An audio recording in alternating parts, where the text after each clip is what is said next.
Good afternoon and welcome to our second budget hearing of the day, where we are joined by our friends from the Pennsylvania Department of Labor and Industry. We want to say welcome, Secretary Walker, welcome back to the chamber. And of course, we have to welcome an alum back to this august body, our friend and former member, Jerry Mullery, Deputy Secretary. So glad to see you here with us today. Before we start, Chairman Struzzi, any introductory comments? Yes, good afternoon, everyone. Good afternoon, Secretary Walker and your team. Welcome. Before we begin, I want to lay out so people who are listening and watching can understand your budget request and what we're talking about as far as increases. So your current budget for the 24-25 fiscal year was almost $95 million. So the governor in his proposed budget is requesting $105 million, or roughly a $10 million increase, or about 10%. And then there's an increase, a significant increase actually, in the Service and Infrastructure Improvement Fund. Currently it's at $68 million, and the request is for $104 million, or roughly $36 million, a 53% increase. And your complement is at 5,193 currently, requesting 5,208, which is a 15 staff member increase. So I lay that out so that as we go into the questioning, you're prepared to answer those questions and address a lot of questions that will stem from those requested increases. So thank you. Thank you, gentlemen. Madam Secretary, if you would please introduce the testifiers who are at the table with you. That would be my pleasure, Mr. Chairman. To my far left is Tiffany Ebersole, who is the director of our Bureau of Financial Management. A special thank you to her, she is pinch hitting today for a deputy secretary who is unable to join us due to an illness. To her right is Christopher Halleck, who is the executive deputy in charge of our Safety Labor Management Relations deputy. To my left is Dan Kuba. He's the Deputy Secretary for Workforce. And to my right is Maria Mackis. She is the Deputy Secretary for Unemployment Compensation. To her right is Executive Director Ryan Hyde. He heads up our Office of Vocational Rehabilitation. And finally, your colleague and my friend, Jerry Mullery, who is the Deputy Secretary for Compensation and Insurance. Thank you so much. If all of you could stand so we can swear you in. Do you solemnly swear that the testimony that you're about to give is the truth, the whole truth, so help you God? I do. Thank you. You may be seated. We're going to start. The gentleman from York County, of course, we all know, had a tragedy in his district where a police officer was slain, and I know he has to get back to the district. So we're going to start with Chairman Grove with his questionings for this afternoon.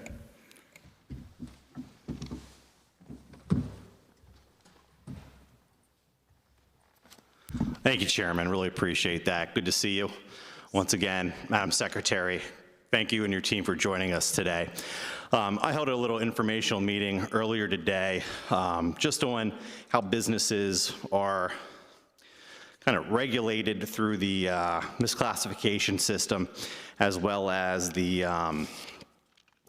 child kind of labor overview process. And a couple businesses actually didn't want to testify for fear of retribution, which kind of scares me a little bit. And I think also from our previous conversations, that's not the direction we wanted to take this in. So I do want to read some testimony here from the NFIB.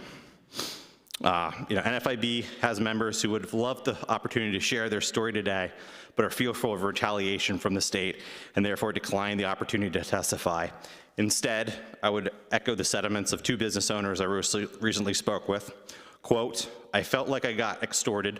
I couldn't produce years of email traffic, and the cost of retaining an attorney for the case wasn't feasible. They told me to settle, and eventually I did because I just wanted to move on. I still don't feel like I did anything wrong. The other business owner said, quote, we were cited for over 50 instances of worker misclassification, and a settlement of more than $140,000 was presented to us. We were under an audit for almost 3 years, At that point, with no contact from the state for nearly a year, if they noticed something wrong with our hiring practice, why didn't they approach us and educate us so we can have changed our ways? It's like they waited until they could collect the most money from us. So just kind of business. Love your perspective and see what we can do moving forward to get that compliance first rather than a heavy hand. Well, and if I may, Chairman, you and I have talked about this before. It is the intention of labor and industry. I would far rather have no enforcement efforts needed because we educate people so well. So I don't know the timeline for these folks that have expressed concerns to you. That troubles me a good deal. That is certainly not the way that Deputy Secretary Halleck and I are running the agency. Certainly would be happy to work with anyone who needs help in coming into compliance under any of our labor statutes. And I look forward to ways to collaborate and figure out the best method to get our educational efforts headed in the right direction. Yeah, I do appreciate that. I did get one testimony directly from Representative Barton's district, one of his businesses. I will provide that directly to you. That would be and great. Again, a lot of these businesses are fearful of retribution. I mean, it's not like you have unlimited resources, but you have a budgeted resource where you can go after and audit. They have to hire attorneys, and the length of time is a concern too. If they went to their attorneys and their auditor, and 2 years later, they get a response from the department, the attorney has to go back and, I mean, you're an attorney yourself, right? You got to go familiar size. It becomes all billable hours. So there's a time compression here too. And I know we've had this conversation. I think we're on the same page of trying to get this right, so we try to mitigate it. So I do appreciate that, but did want to make sure that got on the record. Thank you. I was on the e-contract website for the Treasurer's Office. I just want to bring up two contracts that I noticed. One was the Commonwealth Department of Industry on behalf of the Unemployment Compensation Office. And just to clarify, I did get this from our appropriations team. You have about 1,689 filled positions, roughly, for unemployment compensation. Give me just a second. Personnel. Give me just a second. Give me that number again, Mr. Chairman. 1,689. That is correct. Filled, okay. So this contract is to procure lanyards and vinyl ID badges. About 99 cents per lanyard. I don't know if that's a good deal or not, but the total is for 10,000. So, and it's a 2-year contract. So my question is, do we need to spend $10,000 for 10,000 lanyards for roughly 1,500 people? Could you maybe look into that contract for us, or? I can actually speak to it, Representative. Oh, you can? Okay. So we are always subject to IRS audits every 3 years, and part of the most recent audit was making sure that we have ID badges that are displayed above the waist, which is a requirement in Pub 1075. So we purchased lanyards for everyone, and they are expected to wear their ID badge and their lanyard every day. It's a requirement for them having to deal with FTI. So I certainly can't speak to the price because it goes through the procurement process. Right. I guess it's just the quantity of 10,000 for 1,800. I know for us, we do provide lanyards and stuff too, but I don't think we purchased 10,000. So really the question is, do we need a contract for 10,000 lanyards? Does 2,000, does 3,000 get us through that? It's the amount. So maybe ratchet the amount down a little bit. It's the amount of time. There is another contract. I'll touch base with you on that one, but thank you. Chairman, thank you for your time and your due diligence. Really appreciate it. Absolutely. Representative Young.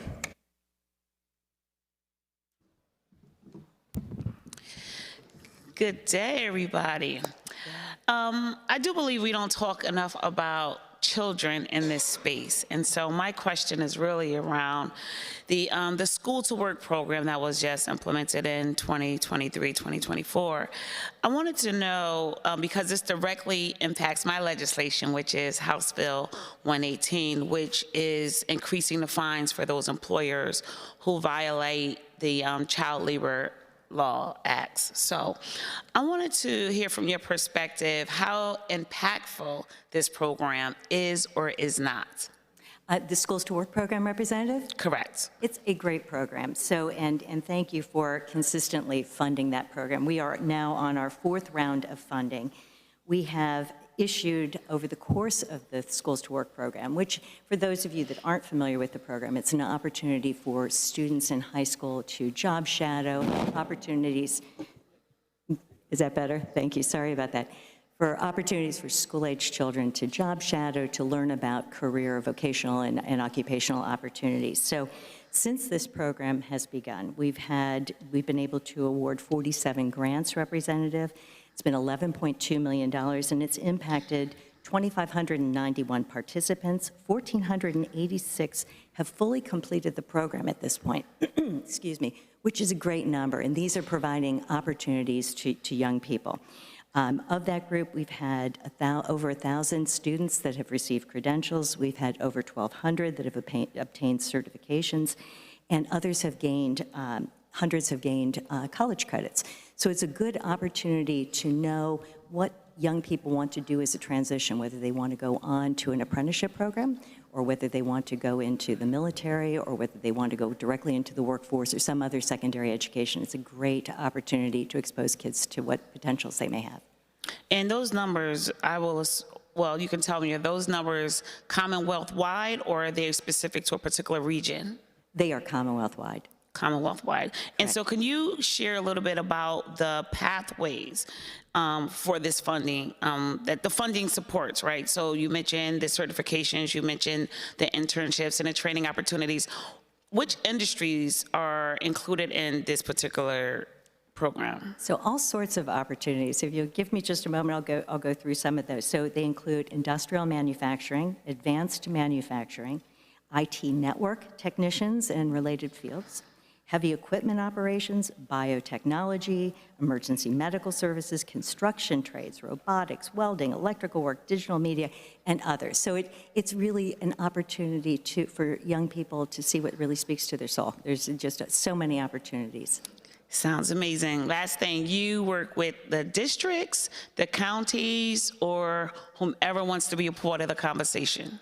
So we work through the workforce development, the local workforce development agency boards, and they work with their LEAs, and they work with other education opportunity providers and businesses in their districts. Awesome. Thank you so much. Thank you. Thank the gentlelady, Representative Brown. Thank you, Chairman. Madam Secretary, during the governor's budget address, he said that he directed the budget secretary to conduct a thorough review of all programs within the Commonwealth to potentially identify any cost savings or inefficiencies, the program known as REMAP. Mm-hmm. And while I know that your department wasn't originally part of that overview, I'm wondering if you've had any discussions with the governor requesting that your department go through the process. So I have not had direct conversations with the governor, though we've made it clear that we're excited to be able to go through that. And even without going through that formal REMAP program, what we have really tried to do over the last 2 years is within each of the areas that you see up here, each of my deputates, I have really asked that people look at how programs are run to make sure that we are as efficient and as effective as we possibly can be. What we've experienced over the last couple of years is federal flat funding in certain key areas in the agency. Because of that, and as salaries increase, that means every year becomes a smaller pool of resources that we have. So we internally are making sure that we are doing things to maximize staff and take advantage of efficiencies. In addition to that, and what's really been hugely impactful at labor and industry, has been reducing our footprint. So as we have had, we want to make sure we get our people into state-owned buildings, and as soon as leases are running out, we're moving those people into the labor and industry buildings as much as we can. We've done, because of some telework rotations, we've been able to save millions of dollars. So we've really millions and millions of dollars we've been able to save over the time that we've been here, and we're able to do so annually because of that. But to your point, we really look forward to being able to participate in the REMAP program to really, put all the smart people together to figure out how we can be as efficient as possible. And that's great to hear. Are there any specific inefficiencies that you've identified in your department? Any specific inefficiencies that we might have identified, our deputy secretaries have addressed and made more efficient. I think, again, one of the things that has been most impactful over the last couple of years is being able to do some of the telework and condensed space rotations. I'll give you an example. Our unemployment compensation service centers, the folks that are answering the phone and dealing with basic application information, that square footage that we're using on any given day right now is 117,332 square feet. The cost of that is $3.8 million. What we have is a 4-week rotation, so the people who are in 1 week and then home 3, and that gives us the ability to go through an A, B, C, D rotation in each of our locations. If we didn't do that, and people are in headsets, so it's the same experience whether the calls are dropping, Right. Whether they're in the building or at home. But that $3.8 million, if we had to multiply that times 2, 3, or 4, that's a huge amount of money Yes, that we'd it be is. spending. So anyway, those kinds of things are efficiencies that we've identified and tried to address in a way that made sense. Well, and I greatly appreciate that, because as the Commonwealth is facing dire financial constraints moving forward, I think that we need to be more prudent now, more than ever, to be doing those types of things. So thank you. Thank you. Thank the gentlelady, Representative Malagard. Thank you, Mr. Chairman. Secretary, great seeing you again, your team as well, and always good to welcome our friend, Chair. Mr. Mullery, back. So we've heard a lot over the past 2 years from our governor, who's a very competitive individual, and he likes to get stuff done. I'd say a different word for that, but we got to keep it PG. So the governor loves to get stuff done. He wants to get things accomplished for the Commonwealth. He wants to make sure that we're competitive in the marketplace, that we're bringing businesses in, that we're providing jobs for people, and making sure that we're able to accomplish what we need to and the promises that he's made to the constituents as he was running. I want to ask, though, what are some of the examples of how the Department of Labor and Industry has gotten stuff done for Pennsylvanians in the first 2 years? And are there any efficiencies that you've realized through technological advancements, modernization, streamlining, that you've been able to utilize to help get stuff done? Well, I appreciate that, and each of my deputy secretaries probably would like to weigh in on that. But generally, I'll start with a couple of things that certainly come immediately to mind, and that would be our unemployment compensation system. So when I sat here 2 years ago, there were a lot of folks who were unhappy with the way that was being run. Thank you for the investment in the Service and Infrastructure Improvement Fund. We were able to add the complement that we needed to be able to get the numbers and the service where we need to. So, 2 years ago when we were in this room, it was taking 11 or so attempts to get into our phone queue. Once you got into the phone queue, it was 1 hour and 8 minutes on average to get through. And you had limited opportunities to connect with us other than waiting in that long phone queue line. So we are now at a point where, as of the 13th of February, we're looking at 16 minutes to get through our call lines. We are able to handle, this past year, we took 1,117,000 calls in our call centers. We had our UC Connect program has been rolled out, where we are able to put UC staff personnel into 62 career links across Pennsylvania 2 days a week at least, where they're able to engage in person with folks. We've been able to serve almost 75,000 people through that. We also have emails, chat. We've really been able to connect with people where they are, as well as to stand up a UC help desk, using our folks from our Office of Vocational Rehabilitation and those resources to give individuals with disabilities, including disabled veterans, an opportunity to work. We've also, the governor over the last 2 budgets has invested $65 million into workforce initiatives, CTE, apprenticeship programs, vocational on-the-job training kinds of programs. This budget continues that request. We continue to make sure that we are connecting the people of Pennsylvania with work opportunities. We're particularly interested in apprenticeship programs where people get paid to earn and learn as they go. Those are great jobs. We're trying to be very focused in the industries that are most impactful and in workforces that are really in need for bolstering by our agency. So we've done a lot to move the needle. And if you have any specific area questions, I'm happy to be more specific in any of our deputates. I think you covered that for me. I do have a follow-up with this. Mm-hmm. Federal funding comprises of about 33% of the budget, especially for your department, and it supports 723 filled positions. So how important are these federal resources to fulfilling your mission to foster a workplace system and a workforce system that improves the quality of life for Pennsylvanians and ensures economic opportunity and growth, and also utilizing this to get stuff done as well? Yeah, so the numbers are actually more staggering than that. So less than 7% of our budget are state dollars. We have an authorized complement at the Department of Labor and Industry of 5,208 salaried positions. 3,979 of those positions are 100% federally funded. 358 of those positions are partially federally funded. So all told, 4,337 people at the Department of Labor and Industry are in whole or in part federally funded.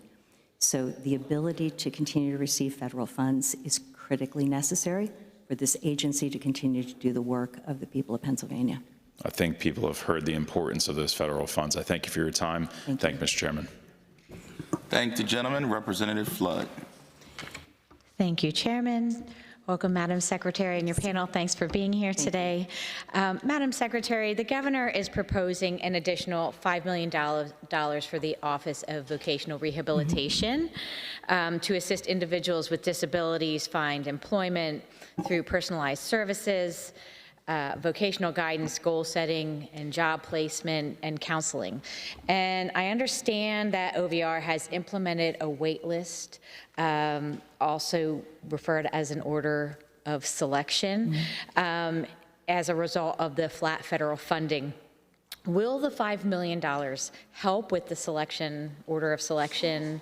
And if not, how will those funds be utilized? Yeah, so that is a great question. So just to put things into perspective, this last year we were flat funded by the federal government. Because of wage and salary increases, that put us at a $12.8 million deficit.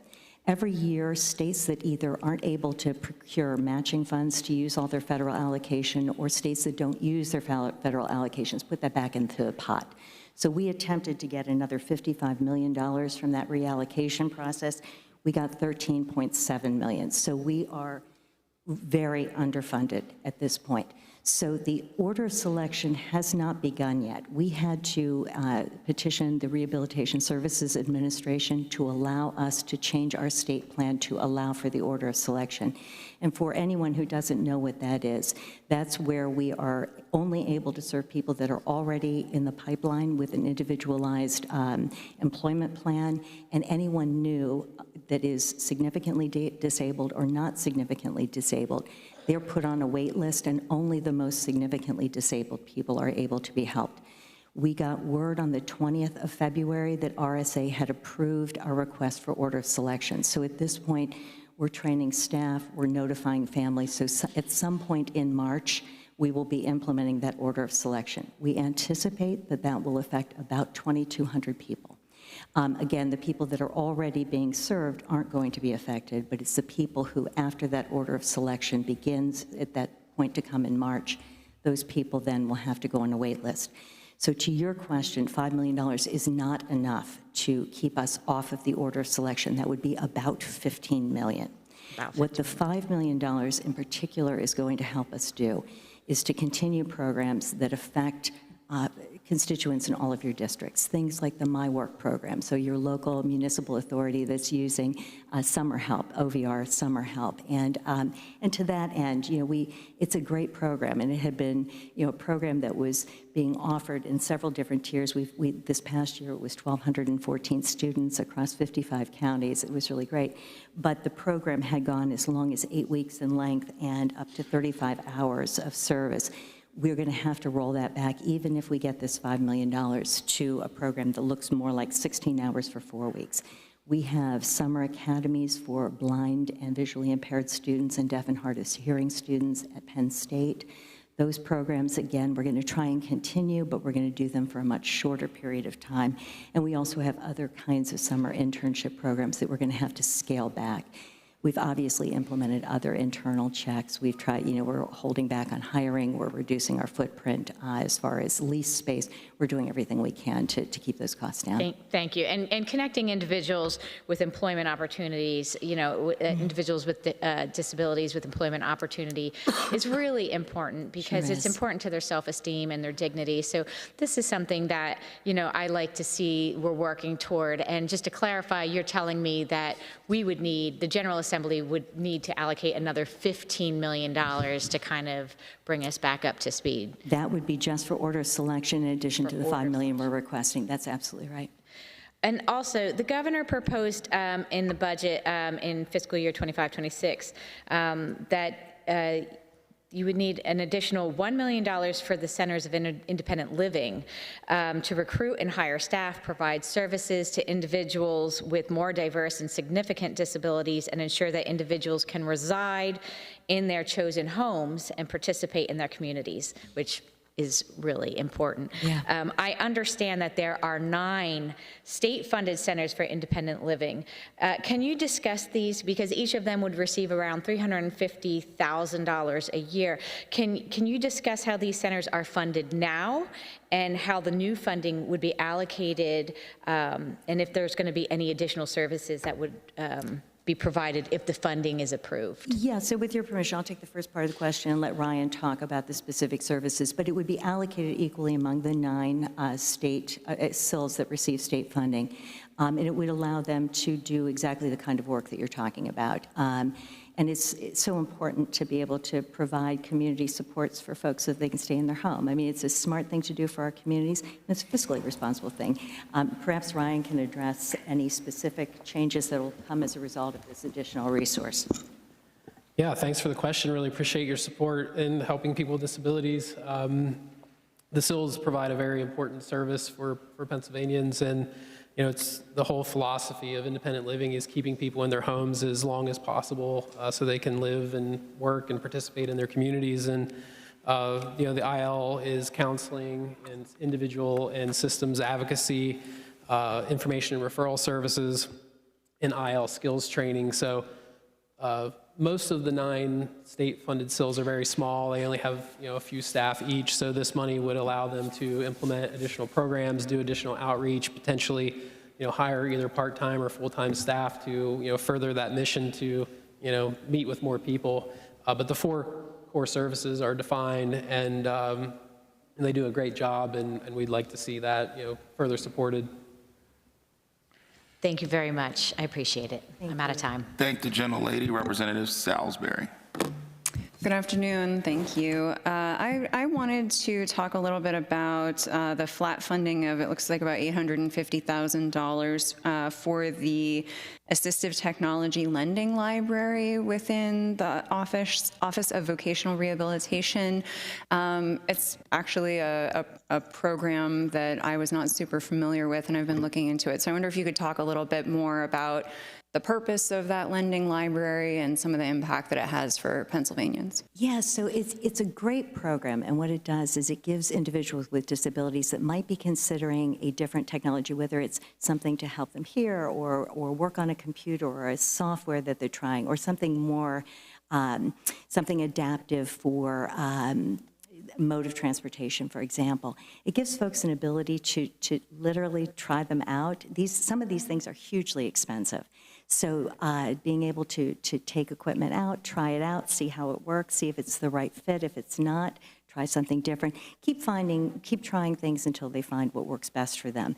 And then the other part of that is our funding stream, our funding program, and that's another key component. So some of the adaptive technology that exists is very expensive, and being able to get low or no interest loans to be able to, take advantage of that, those accommodations and those adaptations is really important.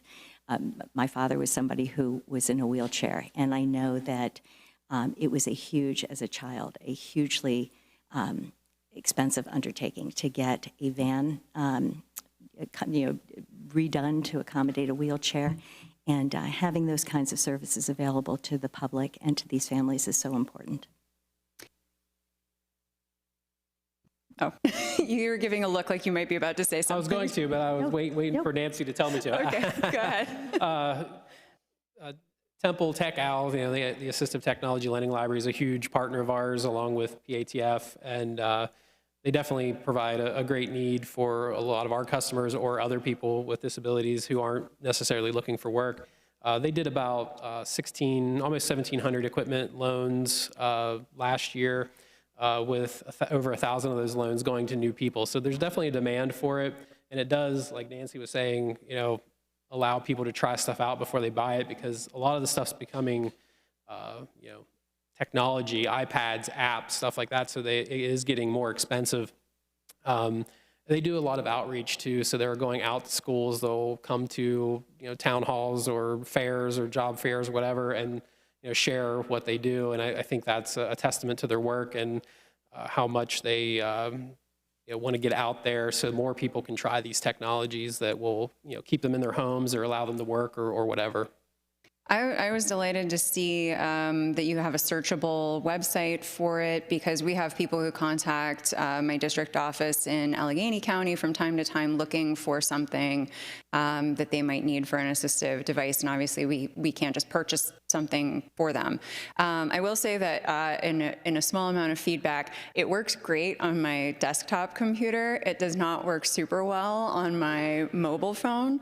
So since a lot of people navigate the world solely using the internet on their phone, if I could give a little bit of encouraging feedback to make it a little bit more mobile friendly, that would be I can surely fantastic. tell Temple about that. Thank you.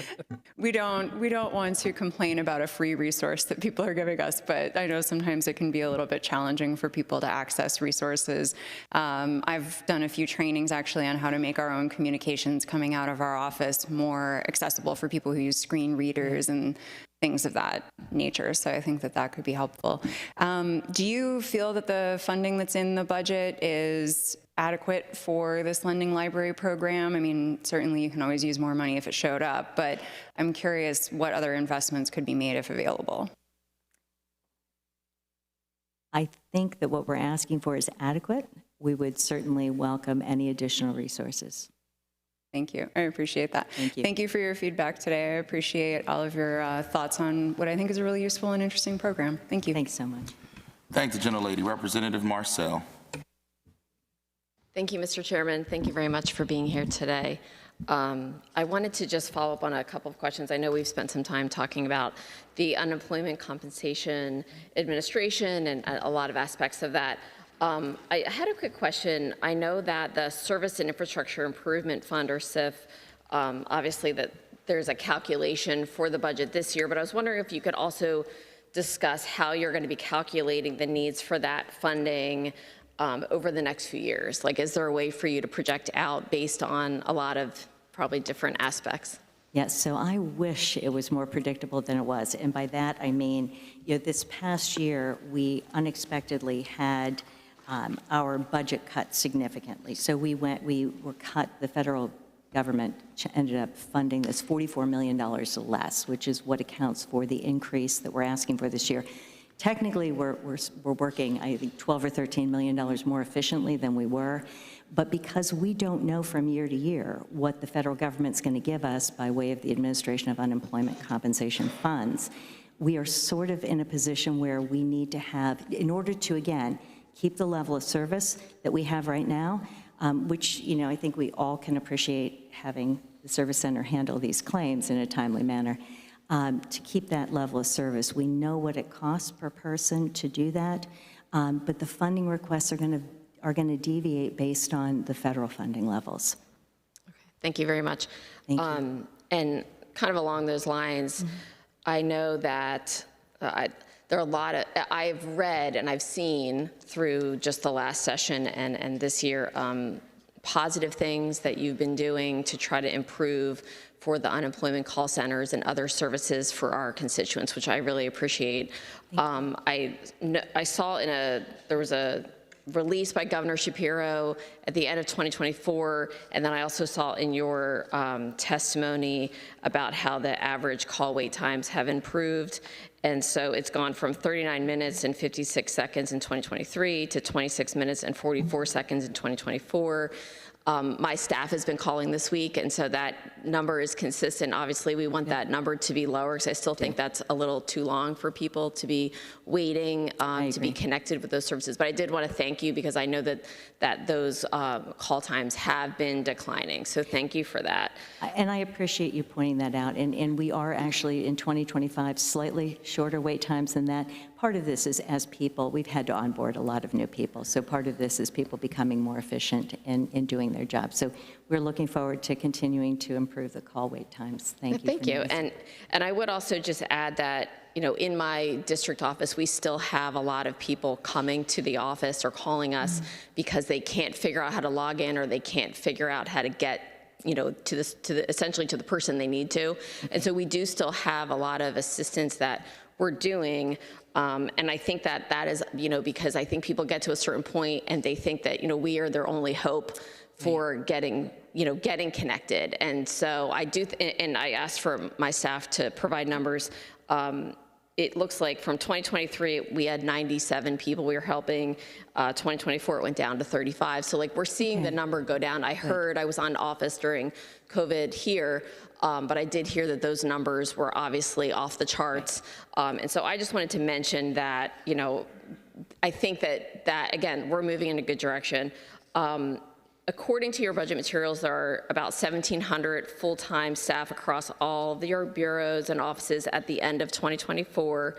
And so in your opinion, what's that optimal number for UC positions that are needed? And then based on that number, is that going to fluctuate based on our unemployment level? Or, you know, can you just speak a little bit to your staffing levels? Yeah, and if I could just go back for a moment, for any representative that has people coming to their office looking for help, our unemployment, our career links across all 62 of them have hours every week where UC Service Center personnel are there and in person and happy to meet with anyone. So we can certainly help make those appointments, or they can contact our UC helpline to do that. Or do that online, but you shouldn't have to. You send them over to the career link, and we can take care of them. So with respect to our UC Service Center, so right now we have currently filled 689 positions. We have a full authorized complement of 1884. I think what that does is gives us the ability to be nimble and flexible to increase staff as may be necessary should unemployment tick up, and inevitably there are economic cycles, and it will. But right now, we think that spread is where we need to be. We think that we have an adequate number of personnel to do the job that needs to be done right now. We do have some positions that we're in the process of filling, but we can staff up accordingly if unemployment numbers require us to do so. Okay. Thank you very much. Thank you. I appreciate it. Thank you, Mr. Chairman. Thank the gentlelady, Representative Khan. Thank you, Chairman. Thank you, Secretary Walker, and thank you for your team for being here. One of the things that I hear a lot from our constituents is that the prices of things keep going up, meanwhile their wages are staying the same.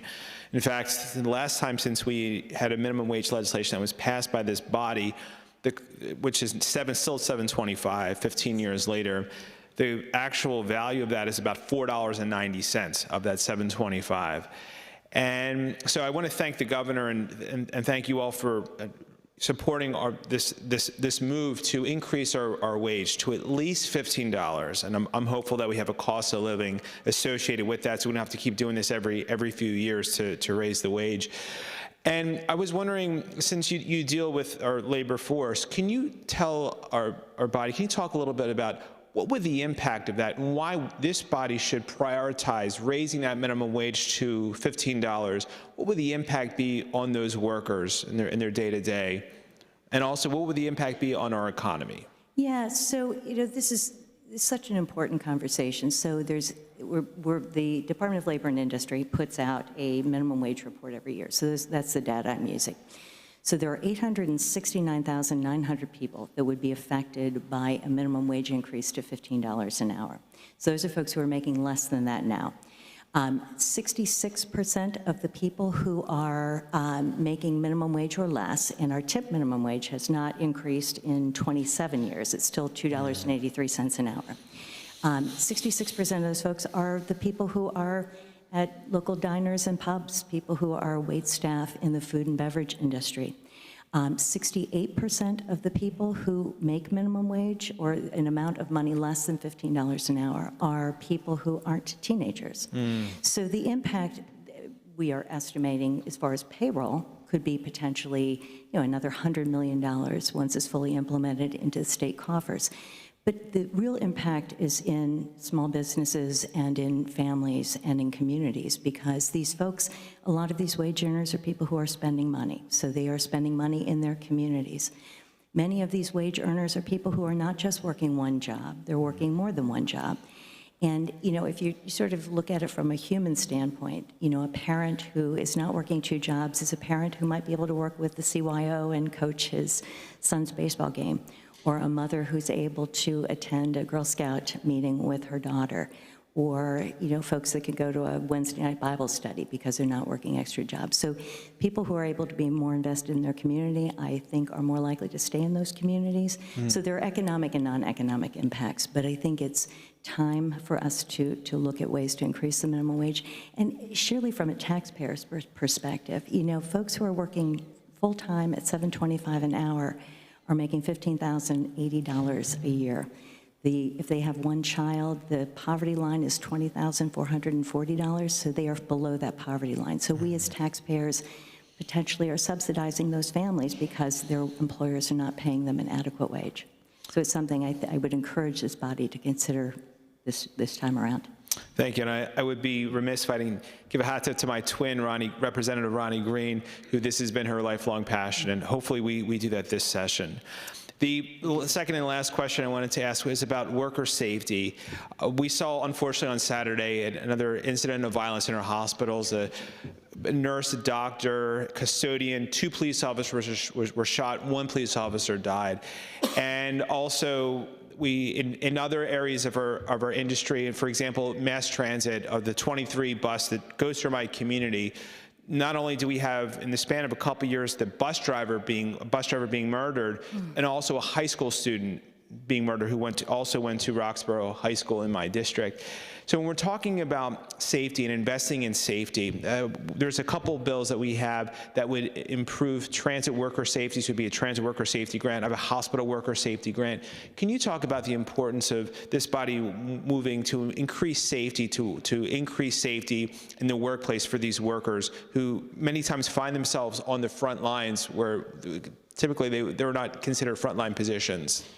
You've just said it very eloquently. I mean, every worker deserves to be in a safe work environment and to be able to go home at the end of that shift or the end of that day safe and whole. And I would certainly encourage this body to consider any legislation that would make sure that we are keeping workplaces safe, whether people are driving buses or working in construction sites or working for the Commonwealth, just to make sure that it's safe. The only thing I would say is that as you think through those bills, make sure that you think through enforcement and that we have adequate resources to be able to do right by the requirements of the bill. Thank you, Madam Secretary. Thank you, Chairman. Thank the gentleman. Representative Mustello. Thank you, Chairman Harris. Madam Secretary, under past administrations, Republicans and Democrats, recipients of Commonwealth grant funding, were able to phase their projects in such a way that the section of a project funded with state grant dollars was subject to prevailing wage, whereas the sections of the project that weren't funded with state grant dollars, were not subject to prevailing wage. Since you've become secretary, my understanding is that Labor and Industry is now mandating that if a project accepts state grant dollars, the entire project is now subject to prevailing wage. Is this accurate? Are you talking about demarcation? What I just said, is that accurate? Is that an accurate statement that money that's coming in for state grant dollars for an entire project, if different phases of it receive different monies, is prevailing wage under the whole project and not just the state money that's funding this project? So if you're talking about the possibility of breaking jobs into pieces, that's called demarcation. And demarcation is it's a very narrow exception to prevailing wage. So most projects that are funded by any federal or state dollars are governed by prevailing wage or Davis-Bacon rates. So the exceptions to that are very narrow, and they're judicially mandated. So it's not that we have made a decision, it's that the courts have directed what the limitations of demarcation are. And private money that goes into a project, is that under prevailing wage as well? These are very fact-specific. We would have to take a look at the origin of the project and what the nature of the work is. Okay, because I'm sure you're aware, I mean, prevailing wage drives up costs in a lot of these areas. And just questioning, you said it before, you're saying this is not under L&I to changing any prevailing wages for these projects? You said it was... That's a different, are you talking about rates and classifications, or are you talking about Yeah, I'll get to demarcation? that also, yes. Yeah, I'm just still talking about the projects that are out there in the Commonwealth that are being held by prevailing wage for the entire project. I don't understand what you're asking. Okay, we could talk offline about that then. So getting back then to the prevailing wage part of this, how does L&I calculate prevailing wage? So prevailing wage is based on a number of factors. So prevailing wage is a wage rate determination that is issued by our Bureau of Labor Law Compliance when an entity that is going to do work requests what the prevailing rate would be for a state-funded project. And there are a number of factors that come into play when a rate is determined. You know, the geography, where it is, how long the project's going to last, a number of different factors. And then labor and industry issues a rate, and that rate is used for the project. Okay. And I still don't understand, though, I guess we can talk about it later, but with the phasing of these projects, am I then led to believe that you aren't, I don't know how else to say this, that you're allowing the different monies to be put out for bid under different wages? Is that correct? I'm not understanding I'm so sorry, I'm not following your question. Okay. I don't want to start over because I don't want to run out of time, I guess. So we can talk after this if that's okay with you. Sure. And then getting back to the L&I, to make the process a little bit more transparent for taxpayers and how it's working, how are you making this a little bit more transparent for the prevailing wage changes that L&I is making? Making what, I mean, these are published wage rates. I mean, there's nothing hidden. I mean, people ask for wage rates and they become part of a bid for a public project. So nothing in the state has changed then? With respect to how we issue prevailing wage rates? Yes. No. No, nothing has changed at all then with that. Okay, great. All right, thank you so much. Then we'll talk after this. Okay. Thank the gentlelady. Representative Kincaid. Thank you. It's important we're talking about prevailing wage because I want to talk about wage theft.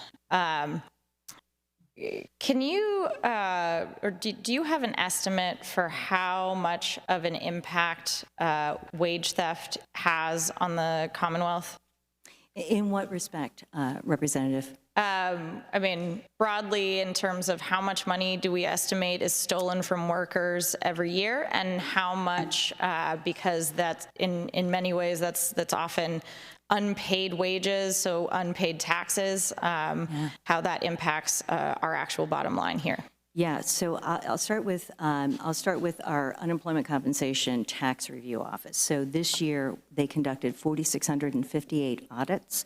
It was on $3.7 billion of payroll, and what they found were 22,262 misclassified or unreported workers. That was $6.7 million that was not being paid into the UC tax fund. That then went over those folks that were in violation of Act 72, our misclassification in the construction place work.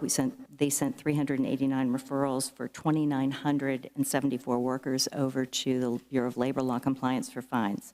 We have found that stealing money under the wage payment and collection law, we had $4.233 million returned to 1,476 workers this year. Minimum wage and overtime, another $254,000 was kept from workers, 322 workers this past year from 56 employers. Prevailing wage, we collected $448,000 from 28 contractors, and under the Child Labor Act, we had $1.76 million in fines against 153 employers. So there are all sorts of ways that the labor laws in Pennsylvania are being broken and that people are not getting the wages that they're entitled to. We are working hard. Bureau of Labor Law Compliance this year had 5,700 complaints. We completed 5,500 investigations. So, we're working hard to keep up with it, but it is a task. How many people are doing this work in the Bureau of Labor Law Enforcement? So when you add up our investigators, our annuitants, supervisors, clerical folks, administrative folks, directors, we have a complement of 51. And that allows you to do about 5,500 cases in a year? That is correct. How much additional money is the department asking for in order to further fund the Bureau? We are not asking for more money in labor law compliance this year. We have had some staff turnover. We are onboarding folks. We are working on some strategic enforcement efforts. So I think at this point for this year, we are at a complement that makes sense. I may be revisiting that with all of you next year, though. I think we should revisit it because I think that number is incredibly small. Okay. I don't think we should be flatlining this, because it's estimated that wage theft nationally is a $50 billion a year crime. And within the Commonwealth, we're looking at least $1 billion a year of just lost wages for workers. So the idea that we're investigating 5,500 cases a year and we're not touching $1 billion in terms of recovery means that there's a lot more work to do. And I think that we're doing a great disservice to the workers of Pennsylvania for not asking for more money to expand your ability to go after bad actors who are taking wages improperly from Pennsylvania workers. Thank you. I appreciate that, Representative, and any additional allocation we will put to good use. Thank you. Thank you, Mr. Chairman.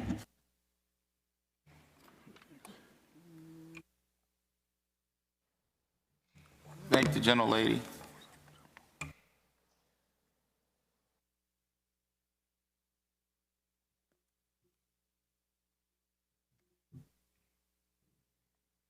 Representative Krupa.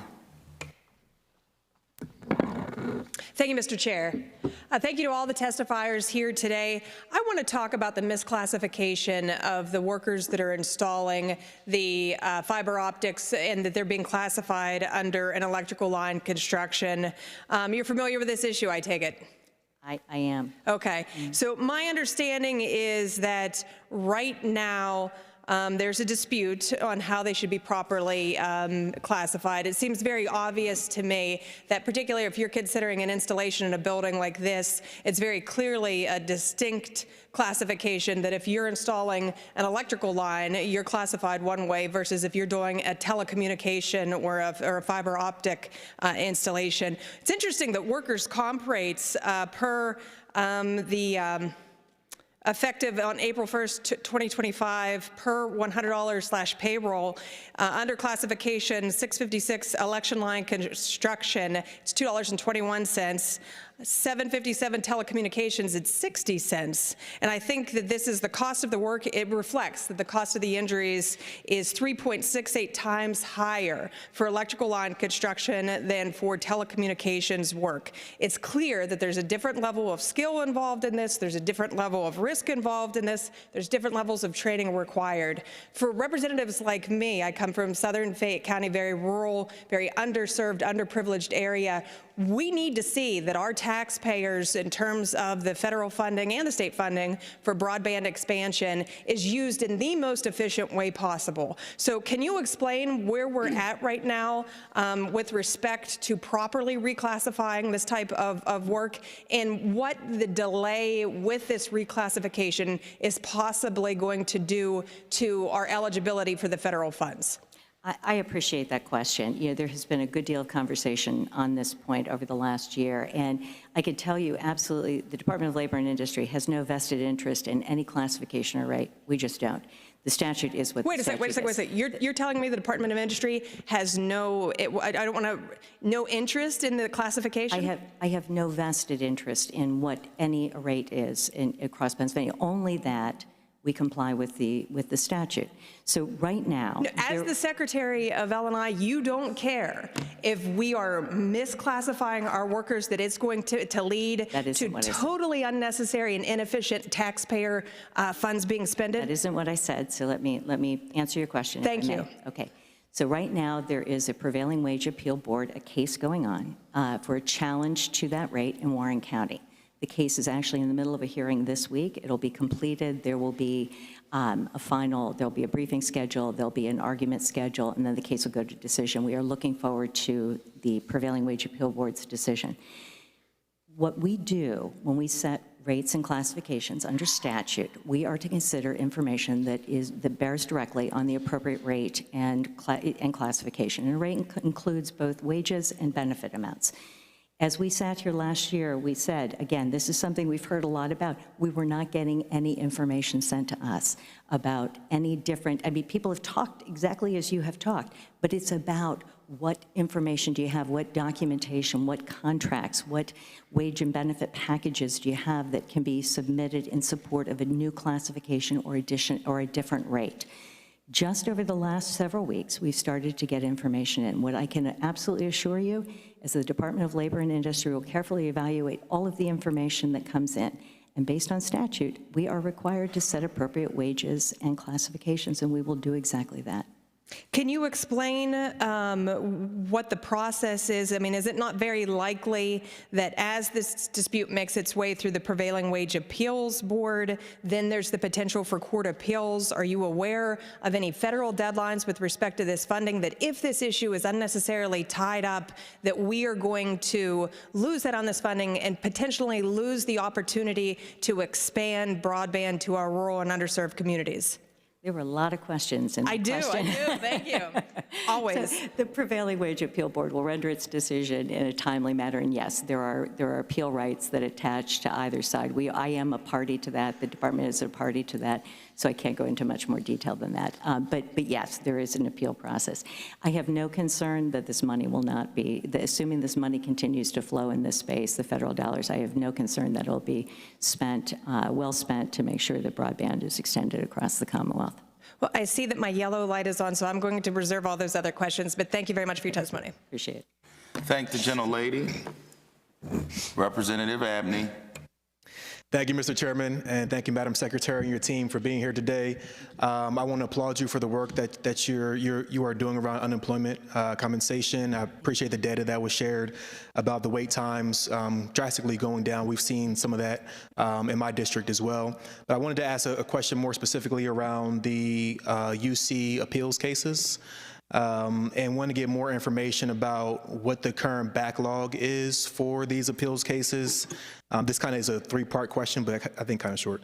So what the backlog for the appeals cases are, what the percentage of appeals being scheduled in the first 30 days looks like, and do you all have enough referees to really try to address the issue at hand? Those are a lot of questions. So let me start at the beginning. So as we have come in, again, thank you for noting the amazing work that Maria and her team has been doing just across unemployment compensation, just incredible work. We came in with a huge backlog of cases, 74,000 that we were able to move through that first year. As those went into the pipeline and were added to current appeals, obviously, we started to experience some delays in other places. What we're talking about, I think, Representative, is the referee appeals, correct? Yes. Okay. So the referee appeals are right now, by our regulation, required to be heard in the district where the appeal arose, and we're not able to do those under our regulations right now by phone or Teams or something. So what that means is that referees have to hear the cases in the county. We don't have backlogs across the state. We have backlogs in the Philadelphia area, Philadelphia and the surrounding areas, and in Pittsburgh. And so what we are doing right now is, I want to make sure we're not overstaffing, right? I want to make sure that we're being fiscally responsible. So what we are doing is we're adding 6 additional referees to cover those areas. We've brought back, as of a couple of weeks ago, 7 annuitants. We are doing targeted blitz weekends where we're bringing referees into specific areas to try to deal with the backlog. A couple of weeks ago, we got 321 cases heard in the Philadelphia area within 3 days by utilizing some additional courtroom spaces. We also are doing technology updates within our platform to be able to identify the oldest cases to move them forward more quickly. Just to put it into perspective, we do have a long way to go. It takes about 60 days right now to get a case from beginning to end. But 2 years ago when I was sitting here, it was 210 days. So we're getting better. I think that what I've just laid out for you based on the best recommendations by people I trust in UC is exactly sort of the formula that will get us where we need to go. We're also doing a lot of overtime trying to get these backlog cases and working on regulatory changes. But I think that that's what we need to do to go forward. If it's not, if we need to hire more referees, we will. But we think that that plan will be sufficient for us by the end of the summer to get completely caught up and to have a good plan in place moving forward. Gotcha. And is there a goal in mind in terms of the amount of days you would ideally like to see? So I hear you saying you're at 60 days. Average around now, is there a goal 45 days, 30 days? Is there like a benchmark that you all are trying to hit? The federal regulatory number would be, is that 30 days? You know, 30 days is 30 the days? federal, yeah, it's the federal requirement. So it would be great to beat that. Gotcha. And so sort of speaking in that same spirit, I think with some of the ongoing federal layoffs that are currently happening and probably may continue to happen, are there any concerns that you have in terms of that impacting the unemployment compensation for obviously federal workers who are in Pennsylvania, particularly also in Philadelphia and Allegheny County with the appeals cases? Are there any concerns that you have around these federal layoffs and impacting the UC process? Fortunately, we have not had any funding streams stopped at the Department of Labor and Industry, but I am hugely concerned about funding streams, federal funding streams. Again, we have 4,337 staff positions that could be affected by a change in federal funding. So we are hugely concerned about that, but we will just wait and see where we are. Well, I guess my question was more so about people losing their jobs, right, and then having to file and apply. Would that impact you all? Oh, I see what you're saying. Yeah, the federal layoffs, like Yes. everybody's getting fired. Right? So Okay. as more people are laid off, our folks get busier. Yes. Okay. So, you know, with the federal layoffs, and I don't have a number, I don't know if anybody at the table knows the number of. Okay, do you want to address it? Yeah, so unfortunately for a lot of federal workers, they don't qualify for unemployment compensation. Oh, okay. So what we're doing right now is we're mobilizing our rapid response services. We're reaching out to the federal workers unions to get our worker lists to see who were impacted. We'll call them into our PA career link services and try to get them into the offices so we could bring those good quality federal workers back to Pennsylvania and get our employers here who are looking for good workers and get them employed here in Pennsylvania. Awesome. Thank you. I appreciate it. Thank you. Thank you, Mr. Chairman. I appreciate it. Thank you. Thank the gentleman. Representative Barton. Thank you, Chairman Harris, and welcome, Team L&I. Good to see you all, Madam Secretary Walker. I'd like to follow up on some of the questioning that Representative Krupa had as it relates to broadband, and specifically because it involves education, it involves healthcare, it involves business, it involves life, right? And particularly, I come from the 124th Legislative District, which is Schuylkill and Berks County, and a lot of rural area there as well. So the $1.16 billion that from the Infrastructure Investment and Jobs Act for the broadband deployment, our Secretary of DCED is already on record as saying, that's it. This is the only bite of the apple we have, right? So this is going to be it. And I know this may be redundant, but just bear with me, because there is this disagreement over the classification of workers that will be installing the broadband.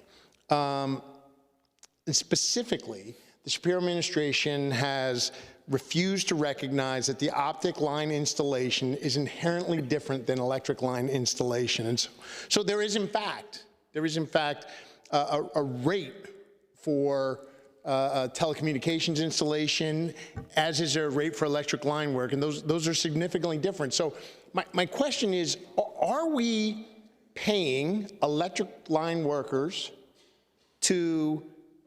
are we paying electric line worker wages to electric line workers to install fiber optics, or are we paying electric lineman wages for fiber optic workers for the installation of telecommunication lines? So again, we have not refused to change classifications or rates based on the available information that existed at the time the Warren County rate, which is under challenge right now, was issued. The rate was issued based on electrical lineman rate. That was the rate prevailing. That is what is before the Prevailing Wage Appeal Board right now, and we'll see what they have to say about whether that's an appropriate rate or it's not, or if somehow we abused our discretion when we issued that. But again, there is anybody any day can send us information, collective bargaining agreements, benefit information, saying this is what people are making, this is what their job duties are, and this is what the rate or the classification should be. We welcome that. I encourage that. Send the information to us.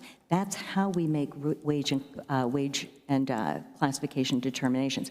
There's no refusal to recognize a difference. We need to have information that would substantiate a change before a change is made. We're not going to make a change unless it's indicated that one should be made.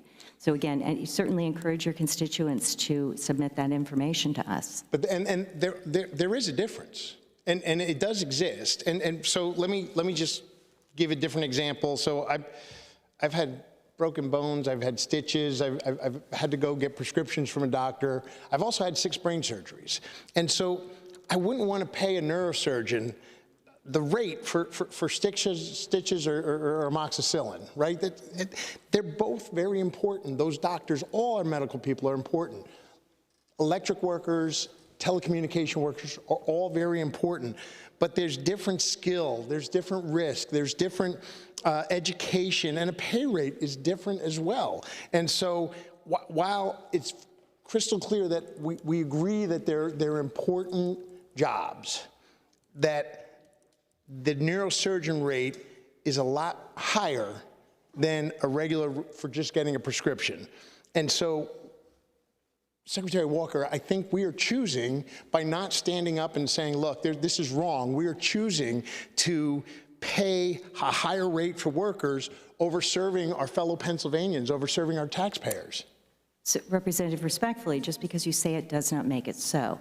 What has to happen is collective bargaining agreements and benefit packages. This information, what you're saying right now, that information needs to get to us, not just by way of us talking about it. We need to see the collective bargaining agreements. We need to see the benefit packages. That's how rates and classifications are determined. So again, I would just encourage anyone with a vested interest, any stakeholder who has this information, to get it to us so that we can consider it. All right, we'll follow up with that, and thank you very much, Madam Secretary. Thank you. Thank you, Chairman. Thank you, gentlemen. Representative Bellman.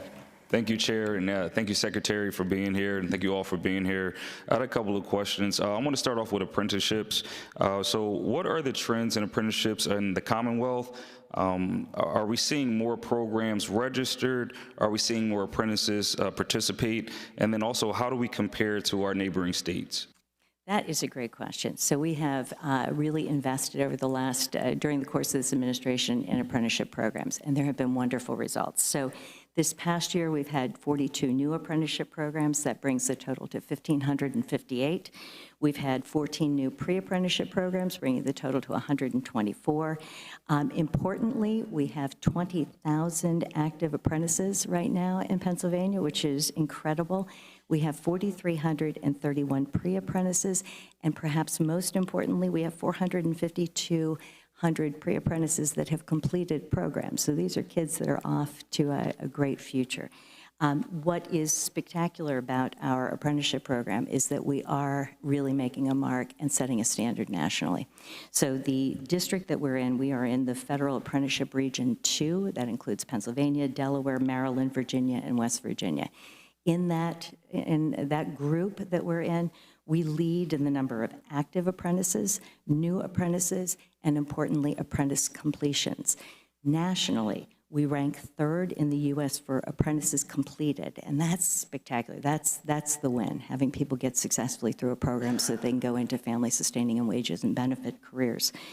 We are 11th in the nation for active apprentices and 10th in the nation for new registered apprentices. So that's very exciting. But one of the things, having spent a lot of years of my career dealing with apprentices, sort of in the manufacturing and building trades where we think of them most often, it's really exciting that we are branching into new sectors. So we've had all sorts of new programs, including things like electric vehicle technician, special education paraprofessional, addiction counselors, wind turbine technicians, dairy herd farmers, certified organic farmers, just all sorts of really interesting new sectors. So we're trying to meet the people of Pennsylvania where they are and meet the needs of businesses.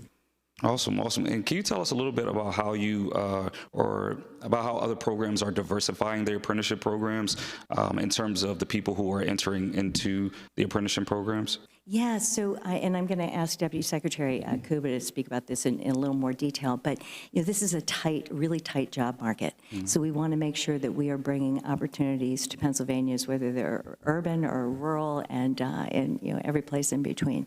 So we are really looking at expanding opportunities to meet the needs of businesses across the state. Do you want to talk about that a little more? Sure.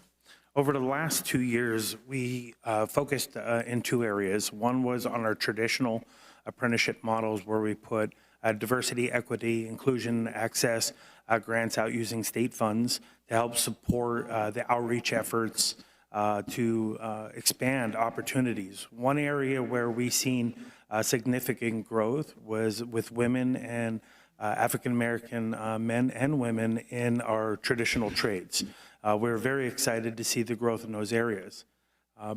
The second area where we focused then was to expand that across all apprenticeships. So looking at not just the traditional, but across all realms of apprenticeship. So looking at some of the manufacturing sector, some of the healthcare sector, where we're looking at individuals going into trade opportunities that are, say, like in healthcare, like males into the nursing industry, stuff like that, right? So it's diversifying those opportunities for everybody into different environments. So we're very excited about looking at those opportunities and creating more opportunities.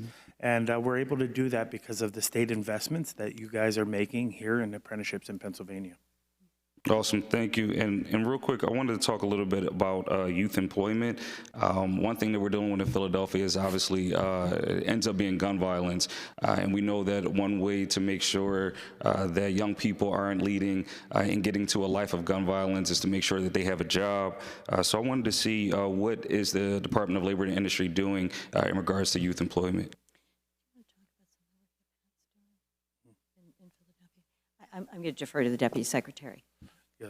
So at the Department of Labor and Industry, we have a couple major funding streams that help support our youth programs. The first is our federal funding stream, the Workforce Innovation Opportunity Act, which allows us to do in-school and out-school youth. Our local workforce development areas work with different networks. Specifically in Philadelphia, they will work with the Philadelphia Youth Network. That is one funding stream where they are required to do certain activities with our youth. The second is Department of Labor and Industry. We get $25 million in TANF funding that helps support our youth activity. In collaboration with the Department of Human Services, we support a lot of work environment and work activities with the summer youth. In Philadelphia specifically, they have worked with a number of different organizations and community centers and activities to get kids involved. And what they found is that by getting them involved early and often, it keeps them active and busy, which keeps them out of trouble, keeps them out of situations where trouble can find them and bring and make bad choices. So these programs, even though we're talking about $25 million, it may sound like a lot. When you're talking about X amount of weeks of 8,000 youth in Pennsylvania, the money, it doesn't last long. But great programs, great value, great returns. And we also have one program, if I can just have the ability, Ryan Hyde, dealing with individuals with young people with disabilities, I'd like you to hear about. Awesome. Yes, thank you. So we have to reserve 15% of our federal funds for students with disabilities to undergo pre-employment transition services, which is work-based learning, self-advocacy, work readiness, vocational exploration, and post-secondary exploration. So we invest about $22 million in those services annually on behalf of students with disabilities. Our signature program is the My Work program. Started out in Pittsburgh, but we've expanded it to 55 counties. We did over 1,200 students last year who got paid work-based learning experiences at municipalities, nonprofits, and other employers. So we're interfacing with about 20,000 or plus students every year through those programs. Thank you. That's my time. Thank you, Chair. Thank the gentleman. Representative Nelson. Thank you, Mr. Chair. It's great to see all of you. Secretary Walker, wonderful to be together again today.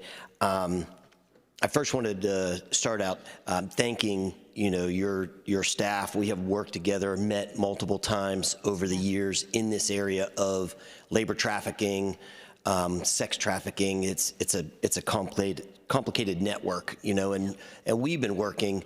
It's a major problem in Westmoreland, Allegheny counties, and our union and non-union employers, our district attorney, everybody's trying to tackle this issue.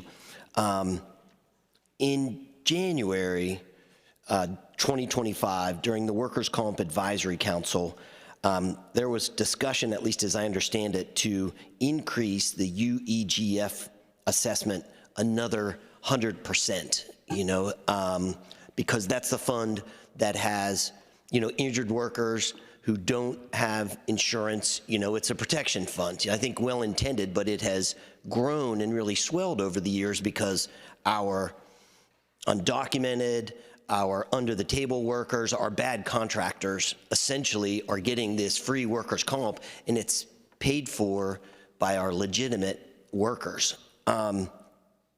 If you can touch on a little bit, I understand we're in the hole $27 million, because of under-the-table or non-insured workers, but we would be using our legitimate workers and employers increasing their workers' compensation fees to pay for the very people they're competing against. Can you touch on that a little bit? Yeah, I don't, and I'm happy for Jerry to weigh in. I don't disagree. I don't know how, it's trying to track down all of these folks that are misclassifying workers and not paying unemployment compensation taxes and not paying workers' compensation taxes is a task. It is a hard, as we've discussed many times, this is a hard task. With respect specifically to the UEGF fund, we are woefully underfunded in that fund. Our projected liabilities far exceed what money is in there. And again, I'll let Jerry speak to that. And I know we're tight on time, but it's definitely a hole. It's a recognized hole because there are so many uninsured, under the table, or undocumented workers getting hurt, but maybe we could try to work together to find an alternate way so that our legitimate businesses, these are out-of-state companies. From what we're learning, they're very organized. They're coming in from Texas, Maryland. Are there additional steps that we could take to kind of get up the chain? I know I advocate for proof of wages or statements from, undocumented workers or under-the-table workers to get to the employers who are undercutting our legitimate businesses and making huge money. I completely agree with you. And as you know, there were 2 years ago, a task force was convened and made recommendations, a bipartisan task force on misclassification. I would just encourage, they came out with a whole list. I attended that on behalf of then Attorney General Shapiro. I was his designee for that. That task force set forth a number of recommendations. Any of those will make this Act 72 a stronger and more robust statute. And without respectfully, without higher fines, penalties, more enforcement dollars, it is really hard the task is a big one. So I would just encourage certainly any movement forward where you're adopting any or all of those recommendations from the task force, and let's start there. And let's see if that doesn't improve our enforcement abilities and make it harder and not just the cost of doing business for businesses to violate our laws. And if my colleague from Allegheny County mentioned unclaimed taxes, and there were some, billions you had run through. I think it was 6.7 million. Can you, because there's a portion of this, Harrisburg, I mean, we're looking to tax, we're looking to do recreational marijuana, we're looking for all of these things, get high so we get more money, but we're not tackling out-of-state, undocumented, illegal workers to pursue that. How much, you were mentioning those numbers, can you review those again? Because they were really large missed revenue opportunities and higher wages for the workers as well. So, right. So when we're talking about underrepresented or unrepresented or underreported workers, during our UC tax audits, again, our auditors did almost 5,000 audits on $3.7 billion, discovering 22,262 either misclassified or unreported, so the under-the-table workers. That was $6.7 million just in unemployment compensation taxes not paid to that fund. And again, we're talking about huge amounts of money in CIF funding to supplement shortfalls in the UC program. So these dollars matter. And they matter in the UEGF fund, they matter in our UC fund, and they certainly matter in the pockets of the people who are not being paid appropriately.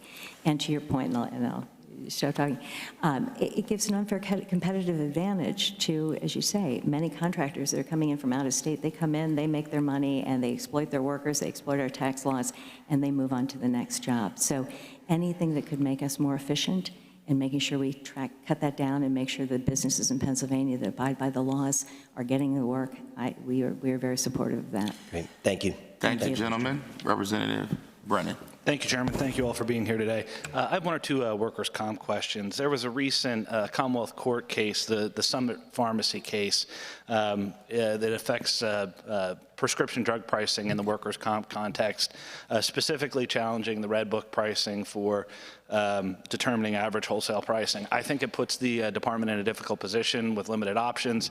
I'm wondering, what are some of the problems that you're seeing now as we have this precedent for a year? Is now the time for a legislative fix? What might it be? Or are we waiting for appeal? So I'm wondering if you could answer some of those questions. Wow. So, and I can pass it over to Jerry to get into this, but right now we have 6,200 pharmacy fee disputes on hold because, to your point, Representative, even though the Commonwealth Court told us we couldn't use the Red Book, there really is no other tool out there that meets the requirements that the Commonwealth Court set forth. And yes, that case is on appeal, but would be super helpful, and a shout out to Representative Dawkins and to the team that was asking us these questions last year. It would be very helpful for you all to decide what would be the appropriate measurement for us, because there just isn't a book, and so that we can avoid serial litigation on this issue as we continue to pick books that aren't, or guides that aren't appropriate or don't fall within the purview of the Commonwealth Court. We'd appreciate your input as a legislative body. Yeah, and I know Chair Dawkins is making a priority. We had a hearing last year on this, but I'm looking forward to see if there's some suggested legislation, or if you do have proposals. I'm sure something we have to look at. Just switching gears quickly, last year we also passed a bill on direct deposit. I'm wondering if the department has provided insurers any guidance on how to go about that. One of my specific concerns is the ambiguity of payment when money is just being dropped into an account. Is that, what is it for? What does it relate to? I don't know if the department has thought about it. I'm curious if you provided any direction, but I'm also encouraging you to look at providing some guidance on how that's going to be done, how things are going to be identified, and what information is going to be provided to the claimants, to the attorneys, to know what's being put into in indirect deposit. I'm wondering, is there any guidance? So, Deputy Secretary will address that. Thank you. Thank you for the question, Representative Brennan. Yep, the Bureau of Workers' Compensation has developed a form that will be required to be completed by the claimant and their counsel if they have prior to any funds being deposited directly into their accounts. So it will be the claimant's onus to provide all of the routing information, account numbers, et cetera. Fortunately, this is not something that is mandated until I believe October of 2025. So if you had some suggestions that you thought the Bureau could utilize to provide training, whether it was through the WICAS system, or any venue really, we'd be more than happy to consider that and provide whatever type of training is required to the stakeholders involved. Yeah, and I know there are insurers trying to start early on this. It's been pretty haphazard in terms of connecting actual payments with a client even, or a claim number. I do feel that there might be some need for interaction on that, and I certainly will pass on any information that I have too. But I'm glad to hear that at least it's being thought about. And does the department have a position on expanding public sector OSHA? What are some of our neighboring states doing, and is there a position on that? So I will defer on what other states are doing. We are certainly open and would welcome, public sector OSHA. Again, we just would want to make sure that there's a funding stream that is sufficient to make sure that we do enforcement the way we should, particularly if that falls within the purview of my agency. Okay. All right, that's all I have. Thank you very much for your time. Thanks for being here too. Thank you, gentlemen. Representative Alston. Thank you, Mr. Chairman.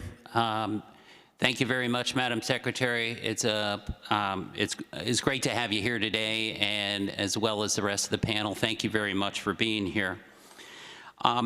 Governor Shapiro is proposing an increase in minimum wage to $15 an hour beginning January 26th. Beginning January 1st, 2026. This would be a 107% increase from the existing minimum wage rate. I understand that very few employers would actually pay, I understand very few employers actually currently pay the current minimum wage rate per hour of $7.25. I'm concerned that a blanketed increase to $15 an hour all at once will have a detrimental impact on small business.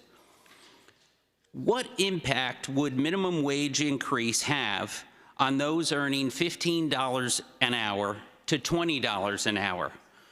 As a small business owner who employs employees and doesn't have anybody at minimum wage, usually those employees would want more if the wage was raised. Surely they would demand an increase. Would you agree with me on that? I think economic indicators are that, often when minimum wage goes up, it helps increase wages across the economic footprint.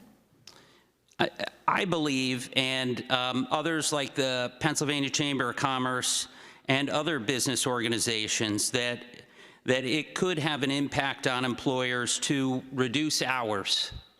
It could reduce benefits. It could reduce the workforce. For our Pennsylvania residents here, it will increase the cost of goods, products and services. And that's a concern that I have. I can't help but notice that when I'm in a convenience store, fast food establishment, grocery store, you name it, I notice advertisements for starting wages that are near or above $15 an hour. Are you able to identify the industries that are paying the current minimum wage or just above it? Yeah, so to some extent, yes.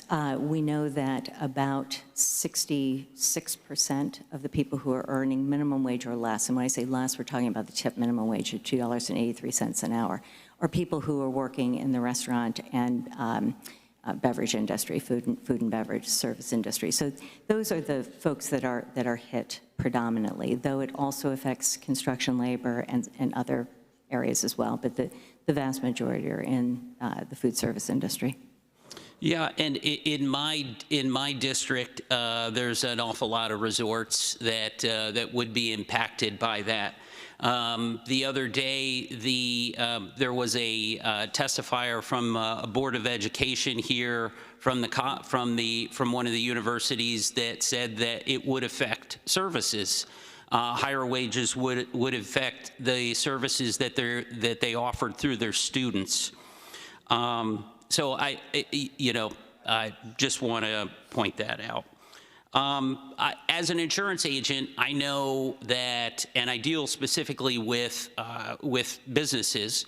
The increase in a wage has an impact that affects the cost of their insurance premiums, and that's just one little component. It affects their taxes. It affects their general liability rates. It affects their workers' comp costs. I just want to express the fact that although it does sound great, look, I'd love to see everybody make a $25 an hour rate, but there is a cause and effect.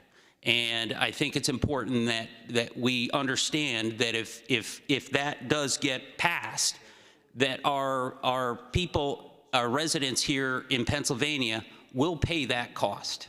Thank you. Thank the gentleman, Representative Kozarowski.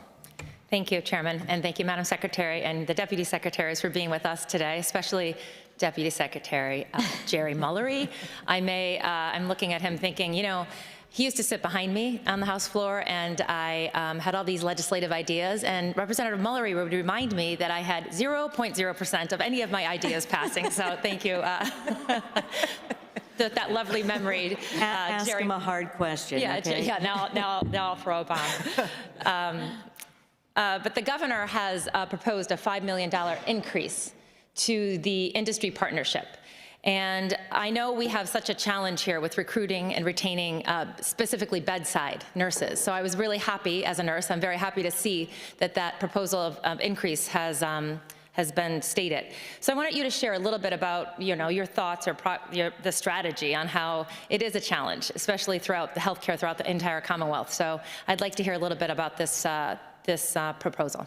Yeah, so just to pick up on the first part of your remark, what's really driving this initiative that we're asking for is the fact that we have an aging population and we're going to continue to need lots of nursing and supportive professional services.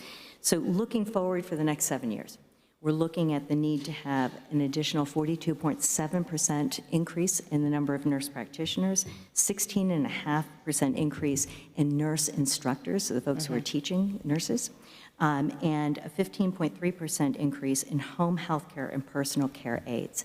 That translates over the year, what we need, for example, with registered nurses, we need to have almost 9,000 nurses a year.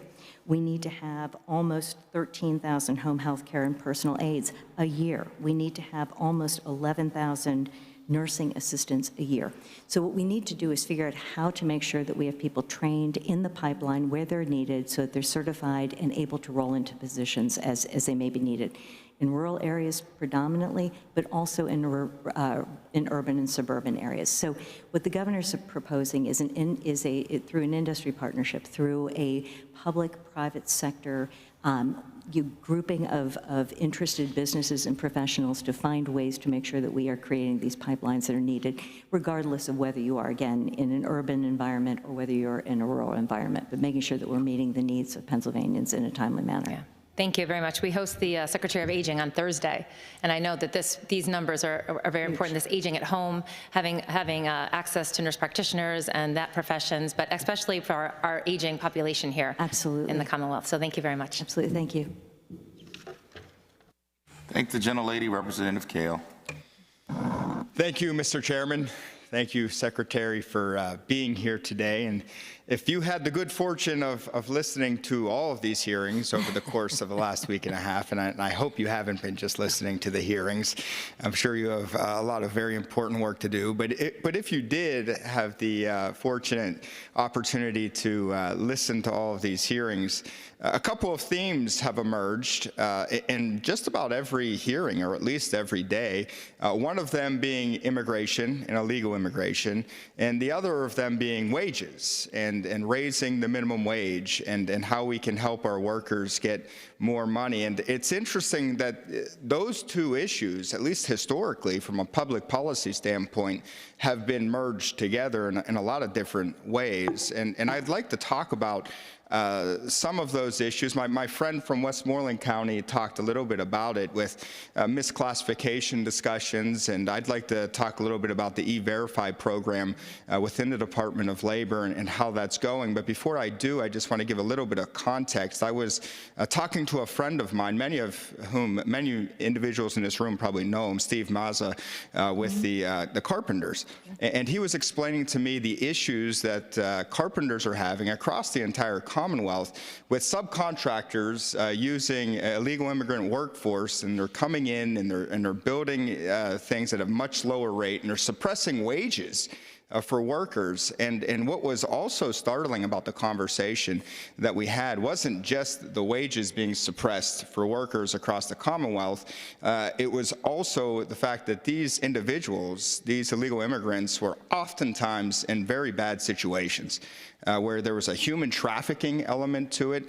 A lot of times they were doing work against their will, and it was just a horrible situation. And he encouraged us to look into a more robust enforcement as it relates to misclassification and as it relates to E-Verify. And I'd like to talk a little bit about the E-Verify program. And in 2024, how many complaints did the Department of Labor see as it relates to E-Verify? Representative, we did not receive a single complaint in 2024 under Act 75.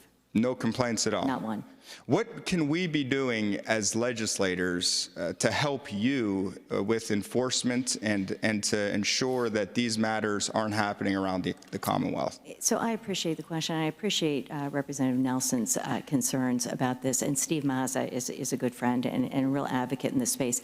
You know, Act 72, which is the misclassification and construction industry statute that we have, just doesn't have the teeth. And it's not just undocumented workers that are being exploited.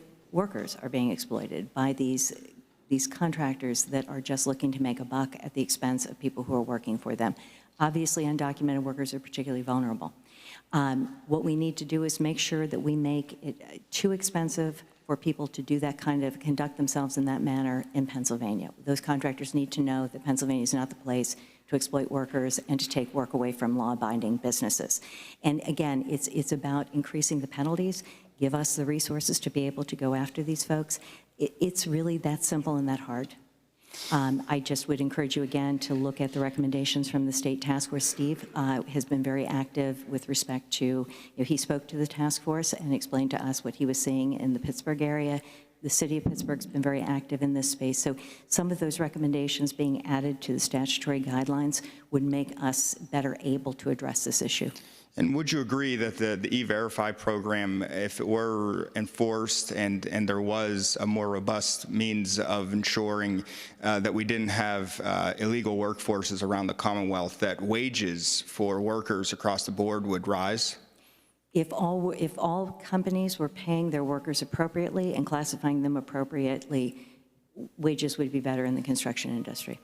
I just reflecting upon the discussions that we've had with my friends across the aisle, my Democrat friends across the aisle, on these particular issues. We've been talking about raising the minimum wage and also talking about immigration, in particular illegal immigration enforcement.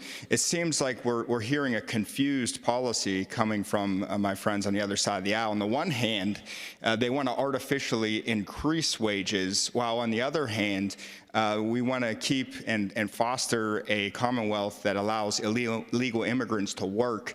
You can't have it both ways. We need a robust enforcement system in the Commonwealth of Pennsylvania so that our wages aren't suppressed across the Commonwealth. Thank you, Mr. Chairman. Thanks, gentlemen. Representative Siegel. Thank you, Chairman, and Thank you, Madam Secretary, for you and your team being here. I want to start first with PenServe, and just in general, I think the value of service to the Commonwealth and the country. As you may well know, a few years back, Governor Westmore of Maryland created a new division called the Maryland Department of Service and Civic Innovation, where he created the first in the nation's one-year gap service program for recent high school graduates. I'm a big believer that national service is something that the country could pursue, and that I think it benefits states as well when we bring students of all walks of life together from various socioeconomic backgrounds, different parts of their state, and force them to work together to learn hard and soft skills that might benefit them in the job market down the line. Could you talk a little bit about the merits of a program like that and the potential application here in the Commonwealth? Well, I can't speak in any detail to Westmore's program, though it sounds, from what I've read, like a really interesting program. What I can talk about is the great work that PenServe does. So we administer 28 AmeriCorps programs, and they have empowered 1,046 workers to serve in 24 programs. That has impacted 51,748 students and youth. We've provided job training to 1,444 people. We've supported 260 veterans and their families, and we've helped to restore 332 acres of public land. So that investment that we make in order to leverage the federal dollars is hugely important. And yes, I do think that those are wonderful opportunities for young people, because I think that a career in public service is a great career. I agree, and I think that all of us as Americans should do a year of service after our graduation from high school. I think it would do a lot to build a sense of national solidarity and imbue all of us with a sense of civic engagement and pride in one's community. And so I admire PenServe greatly, and I think the more we can invest in that as a Commonwealth, especially with the uncertainty of federal funding, would only behoove us, and I think help our young folks find a great path in life and hopefully maybe even discover a career in public service. I want to move on to my second question, and it actually has to do, I think, a little bit about making sure when it comes to the Commonwealth doing things, we make sure workers are paid a fair and good wage. And as we well know, Governor Shapiro a few years back announced a project labor agreement directive so that all Commonwealth-related projects through DGS, where appropriate, would use a PLA. I think that's critically important. Many of us remember Hall Baker Construction's historic lawsuit where they stole $20 million in wages that were owed to Pennsylvanians while they received $1.7 billion in Commonwealth contracts. So when we talk about protecting Pennsylvania workers and making sure workers earn a fair wage while holding unscrupulous contractors accountable, can you talk a little bit about the merits of project labor agreements or a responsible contract ordinance as they relate to making sure contractors follow the law, but also making sure we invest in critical workplace and skills development? Yeah, so, I can speak to project labor agreements sort of as a lawyer who's been sort of in this space. And what I know about project labor agreements is jobs are done on time. There is no labor. There are no labor disputes. People are paid appropriately. The workplaces are safe. These are things that are good for our communities, and this is the way public dollars should be administered from the governor and our point of view. And it's your opinion that those project labor agreements do what I think we all want, which is to make sure that those contractors follow the law of the land and make sure that they pay workers the wages they're owed, but also make sure they pay their unemployment insurance and their workers' compensation. We want to make sure that when the Commonwealth is doing a project, that we are holding those contractors to the highest possible standard, do we not? I agree with that. And that would protect Pennsylvania workers and make sure that, for example, undocumented immigrants were not hired on those projects and that Pennsylvania workers are the ones getting those jobs. Would that be fair to say? I think that's fair to say. Thank you. And then my final question, as we well know, this new administration has, I think, moved quite swiftly to disable the national infrastructure intended to protect workers. We know that the National Labor Relations Board has basically been rendered dysfunctional and incapable of meeting. They no longer have the members requisite for a quorum. Is it your assessment that that many businesses and contractors view fines and penalties simply really as the cost of doing business, and that rather the fines are not as prohibitive as we think they are, and we need more teeth when it comes to holding the businesses and contractors accountable who violate our labor laws? Certainly with respect to some of our laws, I would agree with that, as we've been discussing, particularly in that misclassification space, yes. And I guess I would end with this. At the end of the day, it would be fair to say that businesses, contractors, they have the capacity to hire some of the best legal teams. They're well aware and cognizant of what the law is. So I think would it be fair to say that the responsibility for following the law should sit and lie with them? They know they're doing wrong when they're doing wrong, and it should be incumbent on us as a Commonwealth to make sure that they're adequately punished, maybe less of a focus on the individual and more the institution that should know darn well it's breaking the law? There's a lot in that question, Representative. I think it is incumbent upon everybody who does business in Pennsylvania to understand what the requirements of the labor laws are and to hold themselves accountable and to pay employees appropriately. I agree with you, and I think you need all the resources in the world to make sure that when those violations occur, we can properly investigate them. Thank you. Thank you. Thank the gentleman, Representative Eckert.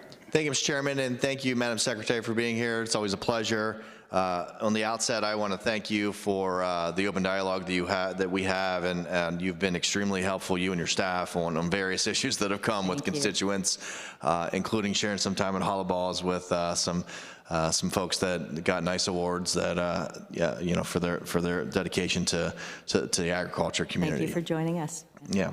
So I'm going to stick on the minimum wage discussion here and kind of change the conversation here a little bit as we talk about this. So I pulled up, I live in South Central Pennsylvania, so I pulled up the South Central Workforce Development area, looking at their high priority occupations in that region. And obviously there's lots of things that require extra, education, extra, schooling, but there's a tremendous amount of high priority occupations that have a lot of on-the-job training. And when we look at the minimum wage, the governor is proposing, as you know, the $15 minimum wage, and which kind of correlates to 40 hours a week at 50 weeks a year at around $30-ish thousand, right? So when I'm looking at this sheet in high occupation jobs, I'm just, for example, human resources assistants are making roughly, and again, forgive me, I'm just quick, but like $38,000 a year. Highway maintenance workers, again, on-the-job training, $44,000. Logistics, really big in my area, is near $40,000. Farm equipment mechanics, $35,000. These are high priority jobs that our workforce development group has determined are important. What's the department doing? So I recognize what the debate is around minimum wage. What is the department doing to get folks into these career pathways, which is higher than the minimum wage the governor's proposing? These are jobs that exist. We've identified them as high priority jobs. What resources are we using as opposed to just picking an artificial number for minimum wage? What is the department doing to get folks into those jobs that require very little job training before they get to the job? So I think I'll let the Deputy Secretary speak to it in detail, but certainly leveraging PA Smart Money and other resources to make sure that we're getting training programs and on-the-job training and VOTEC training and things like that into the high priority occupations within each of the various areas. You want to speak to this area of potential? I absolutely love the question. So there's a number of different things. So one of the things that we have in our budget is the industry partnerships, where you look at getting like-minded employers, different sectors together, where they're talking about their different needs and getting the human capital that is required and needed for those. Using the PA Career Links and guiding and supporting and doing recruitments of those individuals in there.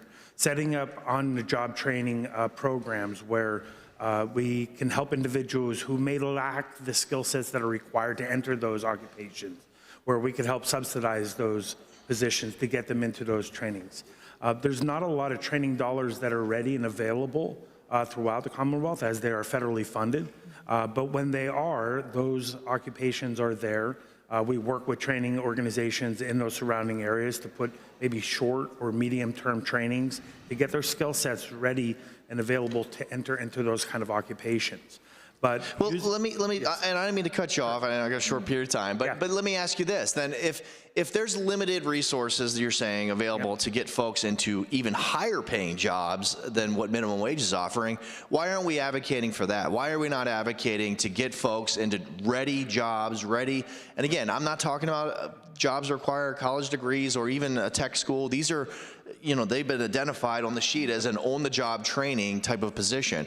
Why are we not advocating for that from the administration? We are, and I'm glad you asked that. So that's where the apprenticeship line item comes in. So when we're looking at the $10 million investment for apprenticeships, that's where we're looking at new sector apprenticeships, where we're working with different employers, different school programs, and tackling different industries and creating programs and getting people into those additional industries. So we're tackling healthcare, looking at CNAs, LPNs, getting people into those occupations.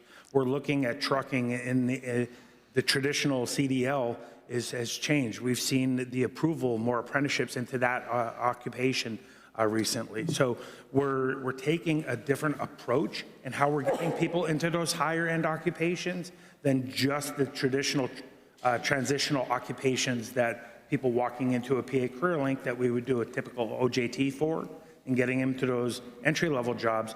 The apprenticeship occupations are getting them into the higher opportunities. Yeah, and I know my time's up here, so I just want to say, you know, instead of prioritizing raising the minimum wage, which I recognize the arguments around that, but instead of prioritizing that, I think we need to prioritize getting folks into jobs that are actually family-sustaining jobs. Every region has a ton of these jobs available. I would, you know, my request to the administration and to the department is actually focus on that. As opposed to the raising the minimum wage. Well, and Representative, to that end, we would certainly appreciate your continued support for the apprenticeship line item that we're asking for, as well as the industry partnership line item we're asking for. You got it. Thank you so much.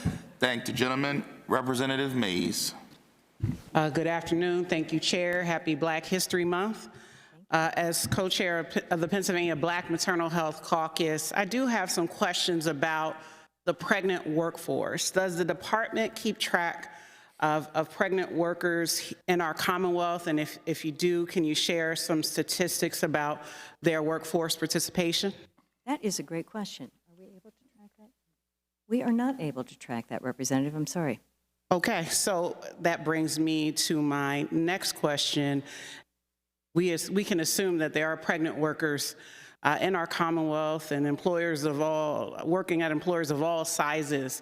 An issue that comes up is around pregnancy accommodations and making sure that employees are able, if they're pregnant, to be able to take breaks, be able to sit down if necessary, be able to get water if needed. Is your department providing any guidance to employers around pregnancy accommodations? I also want to add that not just pregnant workers, but also women who may be postpartum. So the need to be able to breastfeed or pump while they're at work. I have a bill with Rep. O'Mara about this very issue, and we're not only looking to include pumping in the Breastfeeding Freedom Act, but also to ensure that there are nursing rooms in all state buildings across the Commonwealth. So my question is, are you providing guidance to employers around pregnancy accommodations as well as postpartum supports that pregnant workers may need? So we are not providing specific guidance to employers of pregnant people. That is just not that we don't have a statute that we're enforcing in that space.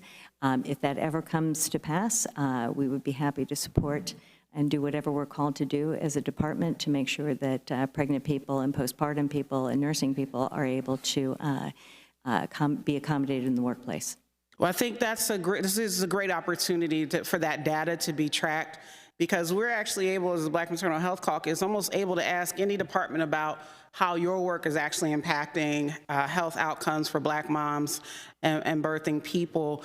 And so we want to make sure that we are combating maternal mortality and morbidity across the Commonwealth, even among employers. So we would love the opportunity to work with you more around tracking the data and providing this type of guidance to employers. Thank you for your time, and thank you, Chair. And Representative, thank you for your interest in this really important area. And what we'll do is we'll make sure our office connects with you to perhaps find the federal resources that might have those numbers. I don't know that they exist, but we will certainly help you track down what information may be out there. Great. Thank you for your time. Thank you for being here. Thank you, Chair. Thank you. Thank the gentlelady. Representative DeVanzo. Thank you, Chairman Harris, and thank you, Secretary Walker, for being here today. As my friend and colleague from Westmoreland said, it's always a pleasure with you. I know we had some phone conversations in a meeting with you on labor trafficking, misclassification, so we share that. I want to touch on illegal workers, the undocumented, in my district, on how it would affect things back home. 2 years ago, there was a construction project, and it was claimed that we couldn't get workforce. right? So these illegals come in. When they went to work that morning, they left the stove on, and it actually burned down the apartment complex they were in. The building was 200 years old, historic value in Mount Pleasant, and it ended up costing the taxpayers $60,000 to tear this building down. Just this morning, I know Charleroi, the town of Charleroi, made the news all summer long, and it was repeated that there are no illegals in Charleroi, but yet the headline in today's paper here, guilty plea in immigration work case. A local man was charged with harboring illegal aliens and failing to pay employment taxes. So both cases, both situations, I should say, they say that the workforce wasn't there. We had to do this to bring people in. And at the same point in time, we have 170,000 able-bodied folks here in Pennsylvania without dependents that are able to get to work. If releasing those 170,000 folks into the work population, would that help us? Would that help eliminate the opportunity for these bad actors to go out and exploit these undocumented illegal workers that are here? I'm not quite sure I followed that. If you could rephrase that for me, I'm sorry. Yeah, so both situations in my district, they both come back and said, you know, hey, listen, why were you hiring these illegal workers? And it come back that they can't get the workforce. But yet Pennsylvania has 170,000 able-bodied individuals that are receiving government benefits just sitting on the shelf. And most of these are young males. Wouldn't it make sense to get them off the shelf and put them in a workforce, which in return it would eliminate, it wouldn't give these bad actors that opportunity to necessarily go out and exploit these illegals that are here? I don't know if that it's a person per person connection here, but certainly we would want to take advantage of our career links and other resources in the state through the Department of Labor and Industry to get people who are not employed and are seeking to be employed into jobs. So, you know, I don't know that that would affect that particular contractor in your district, but we certainly have resources that we want to expend to make sure that we're getting people into jobs. Okay, while we're on this talk here of the immigrants, and yesterday we kind of went back and forth with it. I want to get into minimum wage a little bit. If we would raise the minimum wage, right, to $15 an hour, our H-2A workers are paid above the minimum wage right now. This is an area where agriculture, where these illegals come in. If we would raise that minimum wage, the H-2A workers would also have their wage would be raised. Yeah, H-2A is a completely different It's federal, but program. but wouldn't that give us another opportunity? Wouldn't it be an opportunity to bring more illegals into this area so that it would give them an opportunity? I'm not quite. H-2A program is a completely different thing. So But if we would raise the minimum wage here, wouldn't it affect their wage? Wouldn't they get more money? No. No, Okay. that is federally managed and monitored, and they go through the wage program that is established. Okay. That's all I got. Thank you, sir. Okay, thank you. Thank the gentleman, Chairman Struzzi. Sorry, Chairman, I'm sorry. I didn't see you guys added another name. Representative Warner. Sorry for the late addition, Mr. Chairman. Madam Secretary, thank you very much for joining us here today. I do want to kind of go back on the topic of minimum wage, which is somewhat of a hot topic here. Recently in the news, I saw that there were recently five more restaurants that have closed in Seattle, and they have all directly blamed their $20 an hour minimum wage increase for having to close. I don't think a lot of people consider, you know, coming from a family with a small business family, I don't think a lot of people also consider that, you know, when you increase somebody's wage, the employer has to pay more than just the wage, right? So they're paying Social Security benefits, workers' comp, Medicare. So that's addition to what they're paying as their base wage. I guess the question I'm getting to, though, is there will be arguments that the $20 an hour is too high. Obviously, from the governor's point of view, that it's beneficial to the Commonwealth. So at what point, though, is there a point of diminishing returns for a minimum wage? In other words, I've seen that representatives in California have proposed a $100 an hour minimum wage. What makes 15 to 20 the Goldilocks zones where you believe that you're seeing benefit from it? So tell me why there's not a $30 an hour minimum wage proposed if a $20 an hour minimum wage proposed is beneficial to the Commonwealth. Well, the governor has set the $15, his policy shop has set the $15 minimum wage as the benchmark.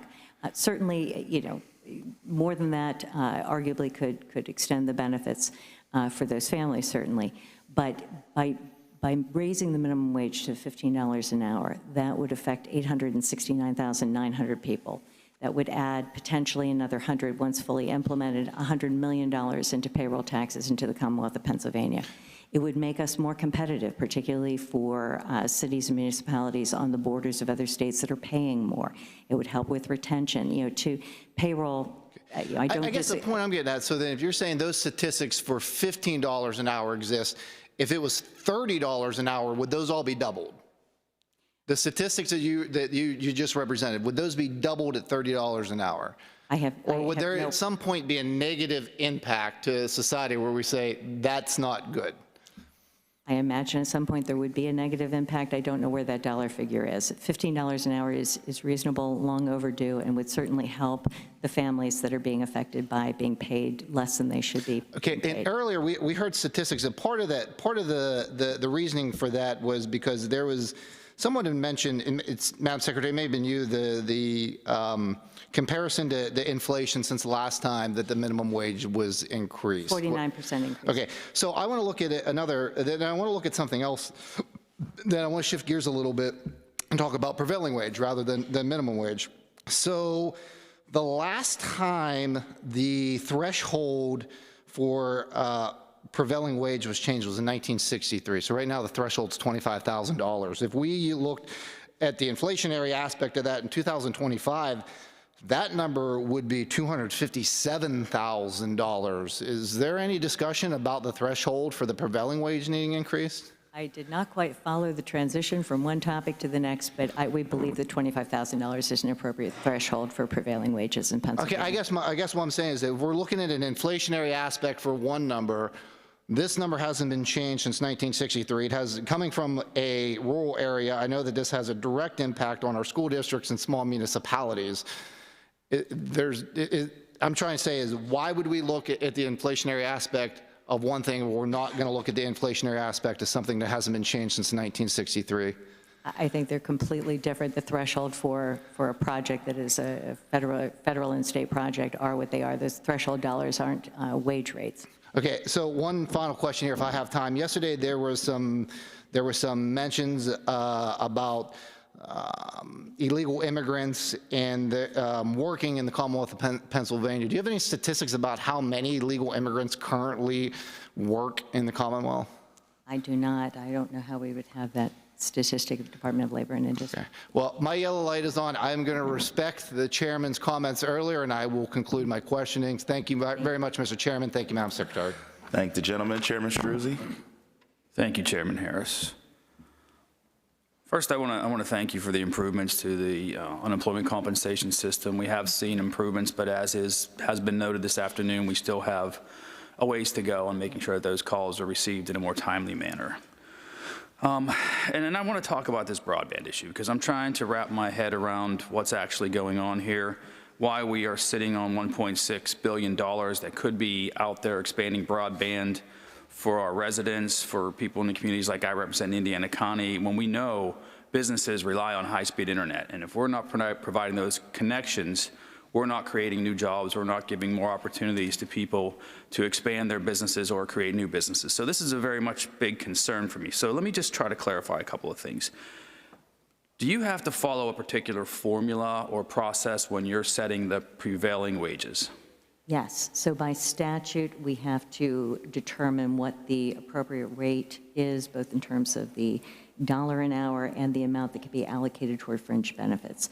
Those are based on collective bargaining agreements in Pennsylvania, so it's based on the wages prevailing in a particular area with a particular classification of work. And you, as the Department of Labor and Industry, are you able to make any changes to that process or formula? Yes. So we set wage rates and classifications based on the data and the information that we've been given, and that's what I was trying to explain, like, we don't just arbitrarily set them. Okay. It has to be based on the data that we receive. So you can make changes? If the data indicates that a change is appropriate, yes. Okay. That's what we're charged to do under the statute. Okay, so related to this broadband issue, do you believe that electrical linemen and fiber cable installers should be paid the same wage? Respectfully, what I believe isn't the question. It's what Does the Department of Labor and Industry believe what that? the data supports, Representative. So based on data that comes in, based on collective bargaining agreements, based on wage and benefit information, based on classification and job work that's being done, we can make an appropriate determination. Like I was saying earlier, there is a case now that is pending on a wage rate that was determined for Warren County. That's in the middle of the process in front of the board, and that decision will be rendered in a timely manner. But we also are starting to get information in now. I have not seen the details of it. It will be carefully assessed and evaluated by the department, and if a rate and/or a classification change is appropriate, we will absolutely make it. Well, your department did make a determination in a letter from 2023 from the director of your Bureau of Labor Law Compliance, denying that change, denying the request to reclassify the fiber installers separate from the electric line workers, which is what brings us to this case almost 2 years later. And again, we've been sitting on $1.6 billion of money, and my concern is, without making this change, that money could be significantly less. Is that not true? I don't know that we're sitting on that money. I think that money is being allocated and going out. But the reason the denial was made is because we did not have the information necessary to reconsider a rate or classification. So that is, again, the Warren County case that's under appeal. I'm assuming that's what we're talking about, the Warren County case that's under appeal. The Prevailing Wage Appeal Board will render its decision, presumably in the next few months. With respect to wage rates going forward, again, we are assessing information that's coming in. I would encourage anyone who has information in this space that they think would be helpful to us in making a determination as to whether or not a new classification or a different rate would be appropriate. We would encourage those folks to submit the information to our Bureau of Labor Law Compliance. When you say submit the information, like, what does that mean? Can I send you a letter saying, I would like you to look at this and make that change? It would be collective bargaining agreements. It would be organizations that have collective bargaining agreements for labor, doing a certain kind of work at a certain rate of pay with certain fringe benefits that are, broken down per hour. It would be the data. It would be the empirical data that would be helpful to us. Well, I think we all want to make sure that people are paid the appropriate wage for their skill levels and the work that they're doing.